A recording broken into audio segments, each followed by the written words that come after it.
Welcome back, everyone. This is R-Wing 7, and just wanted to do a quick little update. We've got some more news, some exciting stuff, as you can maybe see up in the top right corner there. We do have a competition that will be here this Friday. They are calling it, let me just switch over to the X account here. It is called the Road to the Fractured Fate Blitz. All right, so this is happening. It'll be, I believe 1 p.m. is 9 a.m. Eastern Standard Time for those in the United States and Canada. So this will be this Friday, and then it goes for 2 weeks. So yeah, not too bad. Decent little prize pool. 200,000. Let's see if there is another photo here on the X account. I do believe there was a photo that shows the breakdown of the actual pool, but unfortunately I don't see it here. Maybe it's part of their initial post. But regardless, something at least to tide us over to. So this will go through the actual land reveal, which is nice. So we have a little bit more excitement going on here, opposed to just waiting for the land reveal, which is happening on the 12th. Now, speaking of that, we did sell out very fast. So all the Fractured Fate lands did sell out, and now the floor is currently, I know it says $80 there, but it's actually at 84, which is below the public mint price, right? So if you didn't end up getting one in the public sale, this is, I believe it's $15 cheaper. So you can pick up one of these. Perhaps you got a favorite number, look through, see what's available. There's a decent amount, sort of below the $99 that was the public mint sale. Obviously if you were able to mint in the private, this, is almost double. So there are a lot of people that are selling the NFTs that they did purchase during the private sale. If they were able to get some 5-packs, that's $40 a land. They're flipping them right now and basically doubling, their investments. So that's sort of what we're seeing right now. As for myself, I haven't even opened my packs yet. I'm going to do a stream after reveal, or maybe just a video, probably just a video, not a stream. But I'll be opening mine and creating a video just to show off what I was able to mint, and sort of the excitement around that. So hopefully they open rather than opening up to this and then me having to check, my actual collection to see what I minted. But yeah, speaking of the Fractured Fates, let's go back to the game here. So I've noticed recently there's been a fair amount of people that are selling quite a bit of their properties, especially some of the bigger players. So I like to filter usually to 150, since I'm in the 200s now. And you can see here there's some, 216s available. Also here some more 216s. Now these were, the guy was actually listing them originally at 120. He's bumped them up a little bit more. At 120, I was still sort of hesitant to buy them, but I did need some, so I did pick a few up. There's also some 289s here. So, if you're actually, it looks like a lot of them are being purchased, which is a massive boost. Like if you're able to pick some of these up, there's tons of them right now. So if you're looking for a quick way to climb the leaderboard, picking up some of these is definitely one of the fastest ways, especially with how many there are available. So you could pick them up and, easily get yourself up to, the top 250. If you match and are able to get to P289 and get into Division 1, you'd be well into, the top 70. I think there's only 60 people right now. Actually, we can just go check the leaderboard in a second. But I believe there's about 60 people that are currently in Division 1. So as soon as you get into Division 1, you're basically within those top 60 players. So not a bad, it's a significant investment, right? This is way overpriced. I don't know who who listed those. But yeah, you could like pick this up and a couple of those other cool cats, right? And you'd be well into, yeah, look at these ones here. I don't think anybody's bidding on them. Yeah, no. It's way too expensive. At 200, it's not too bad of a price. I kind of regret purchasing all the 216s that I did, because I would have picked up some of these 289s instead. But I've already spent quite a bit of what I have available. I mean, I still have a little bit of crow here, about 3,000 crow left, but, I think I spent nearly half of what I ended up winning from the last competition. So let's just take a quick little look at the leaderboard here, just to validate where we are with the climb, at least for Division 1. So I'm pretty sure it was maybe 61 or 62 people into Division 1 now, which is pretty good. I'm still actually about, there we are, 62. So he hasn't really moved much recently, but it takes a bit of time to, collect 500 million diamonds to prestige your next business into Division 1, or promote it, I guess. I'm slowly making my way here. 111, trying to keep just pounding through the prestiges as fast as possible. Like I said, I did pick up some of those 216s. I've got them up to 220, so I've got a lot of the cool cats and everything that I need, trying to make it as efficient as possible. And then, just one little gem over here. So these ones are all the ones that I need to continue to get up to P289. I am planning on leaving most of my big businesses, like these ones, behind, except for my museo. So what I've done is I've also purchased enough here to replace them. So when I do need to get to Division 2, I'll have these businesses that I can bring up, rather than having to bring up, my Apex and my arcade. So these are already on deck. I mean, I could have probably bought them cheaper later on, but I don't mind reinvesting. And right now I'm also anticipating, this sell-off because of people being frustrated at not being able to mint Fractured Fate lands. We don't know if that's going to, be another circumstance similar to that later on down the road. So I just sort of jumped on the opportunity. So yeah, if you are watching the market, there's some deals right now, in my opinion at least, that might be able to help you. And, with that being said, also, mobile is going to be coming out soon. So there's good potential that a lot of these, good deals, or even some of these businesses you could flip for more later on as we get a larger population coming in. So what I did as well, so we just maybe flip back over to my Excel sheet here that I like to use.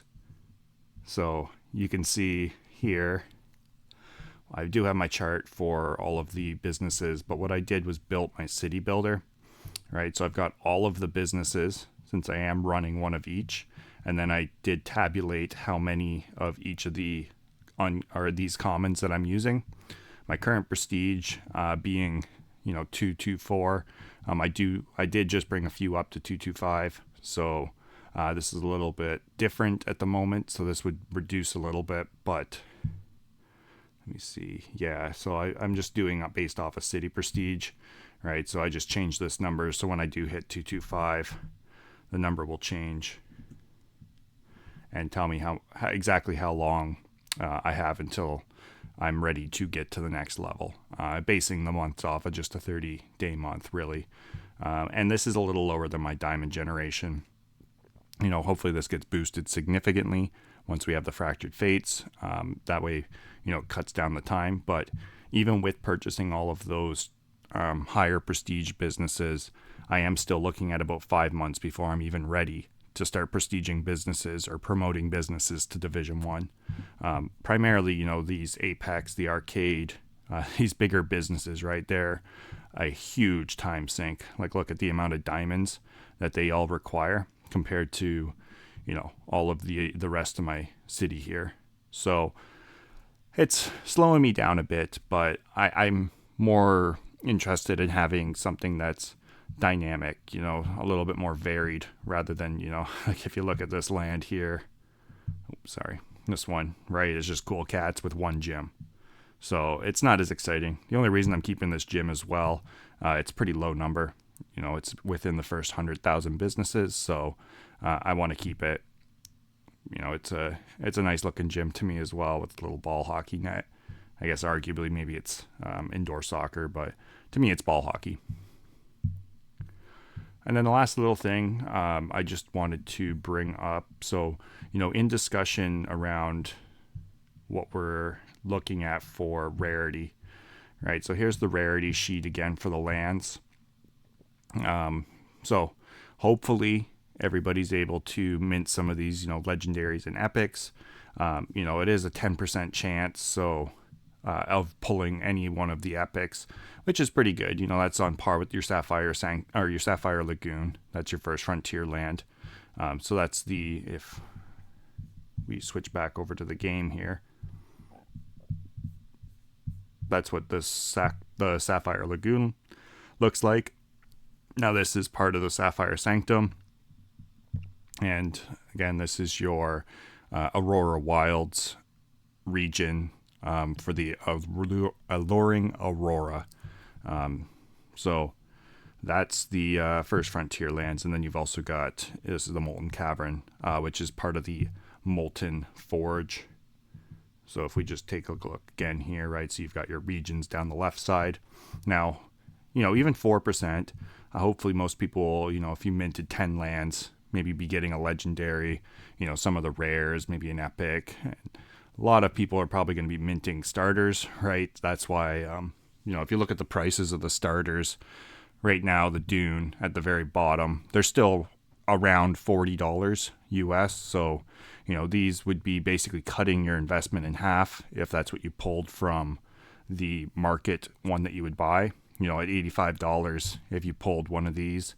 Now, they're probably going to go up in price, right? Like I would assume the starter version, the Crimson Reaches, right? Your first frontier land is probably not going to be worth as much as these like the Aurora Wild starters.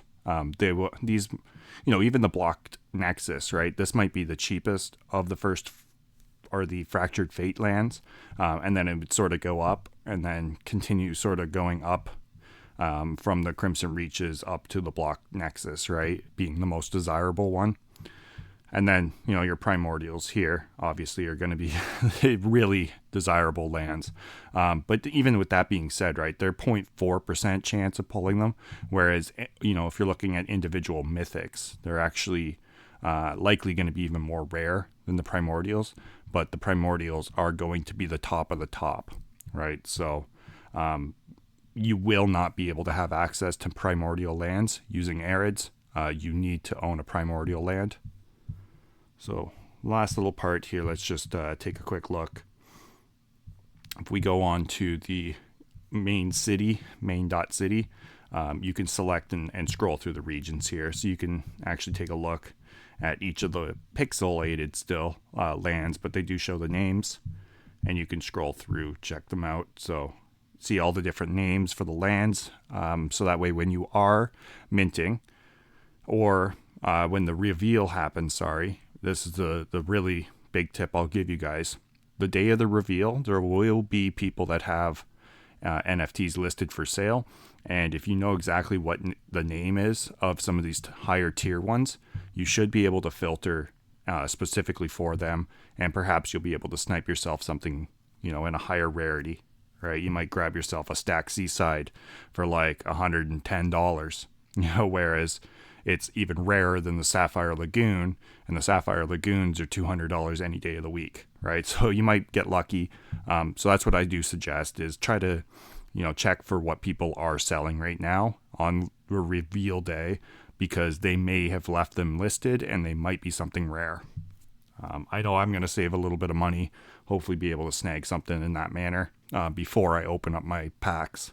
But we'll see. It's probably a lot of people know about this, and they're going to be trying to snipe them. So it's really going to be anybody's, who knows? It's going to be a steep competition, I think, really to snipe some of these rare lands. Or people might be aware of it and completely delist everything, or list it really expensive just in case it is a rare. or epic, or, you know, like if you ended up minting like one of these, right, like the Lucent Ascent, right, that's probably going to be a $5,000 land. Same with the Stygian Storm. So they're, you know, if you listed one of these and it was super cheap, it's going to be very disheartening. So I imagine a lot of people are either purchasing them now with the anticipation that maybe they'll mint something like that, or they're just, yeah, like completely going to delist everything on the 11th, but we'll have to wait and see. And I know there was a way, some people were able to, I guess, like through the website, you could click. You were supposed to be able to see maybe something like the rarity of the reveal. I don't know exactly how people were doing it, but I know there were people that were putting out offers on ones that did say they were like 0.04 point, you know, like really low chance of like obtaining it, thinking that it might be a higher rarity.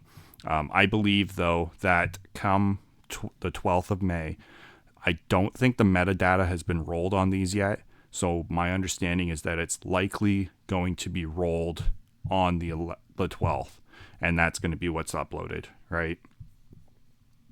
So we'll have to wait and see what happens. But, you know, I wish everybody good luck. I'm glad that it seems like a lot of the community, even with the kerfuffle of the first day, you know, the private sale, the payment system really didn't work very well for some people, and I think it upset some. That's why I think some people are also leaving the game. That's why you're seeing some stuff come up for sale.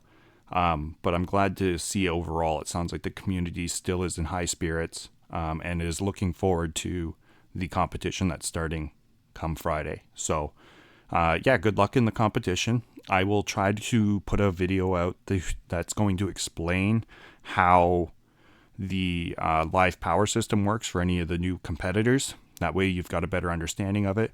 So look for that within the first couple days of the competition, as well as, you know, maybe I'll put out another couple tips within that video.